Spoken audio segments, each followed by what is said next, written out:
was just sitting in the park when I just got a notification showing this. Yeah, this. And I was like, ooh, nice book. And as a mood reader I am, I decided to read this book, Mafia Dark Romance book.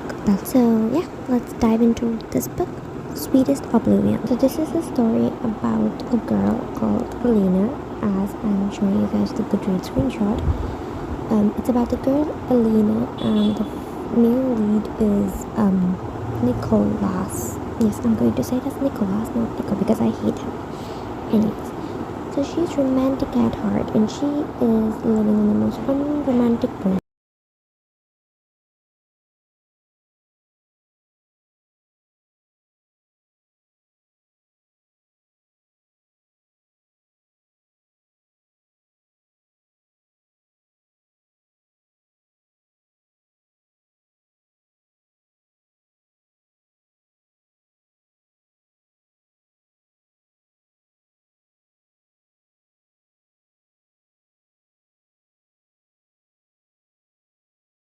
He said this line, "You're not a virgin. How many men have you slept with?"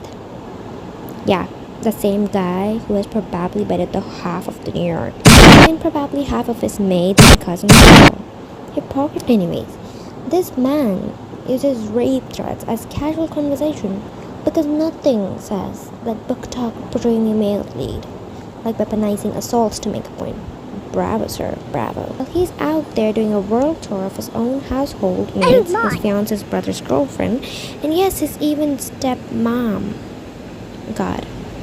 Let's not forget the gem where he said, "With regret, Gianna's bare ass reminded me of Alina's."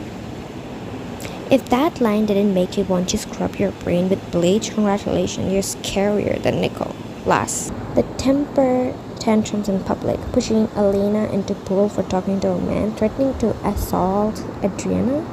This isn't dark romance, guys. It's just a therapy bill that is pending. Yeah.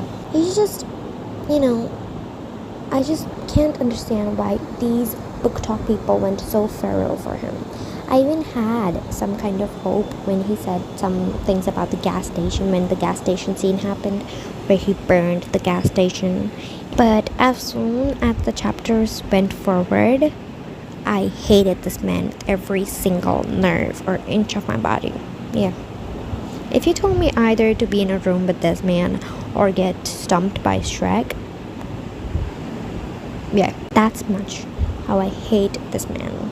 Elena Abelli, the human doormat in pink. Yeah. The only thing stronger than her obsession with the pink is that she lets Nicholas boss her around willingly like a tutor. Yeah. Calling her doormat would be a disrespect to doormats. Yeah, I'm telling you, they at least get stepped on with purpose. She has zero self-respect, happily excusing every red flag Nicholas waves in her face because hey, he's hot and wears nice watches and has a good card. Anyways, her entire personality can be summed up as abrasive yet somehow still bland. The way she provokes Nicholas for attention while knowing that he is her sister's fiance is just iconic level of bad taste and disgust. That's so inappropriate. This quote, "I might not be the only woman in his life, but I'd be the only one he'd call wife." Alina, sweetie, are you okay? Blink twice if you need help. If you think marrying a man who cheats on you openly is a win, I've got a bridge to sell you. Yep. She plays as the innocent flower with the wide eyes and soft gas, but always ends up exactly where the drama is thickest. Yeah, for someone who claims she wants a peaceful life, she sure has a talent for glaring at people and walking straight into trouble. Yeah, with her pink heels off. She loves when he is grabbing her wrist, and then the second moment she scolds him as well for being controlling. And then again, she melts again as he did some move. And yeah, strong, independent heroine? Sure. Let him growl her name in his ear, and then suddenly she forgets how to spell independent. She acts shocked every time he lies, as if this man didn't just walk in with mafia prints practically stamped on his forehead. God, how many betrayals does it take to connect the dot? At this point, Elena's not naive. She's just willfully or willingly blind. And honestly, she likes it. Yeah, and the double standard.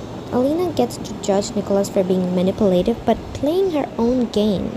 Like for example, disappearing just to make him worry, tossing ultimatums just because she won't keep up, pushing his button because she likes his reaction, asking and begging for attention with some other tactic. And then I forgot to mention that she has zero self-respect. She's lusting over her sister's fiance. Honestly, I never go on the author's writing style, and I never will go on the author's writing style because I know how hard it is to write a book.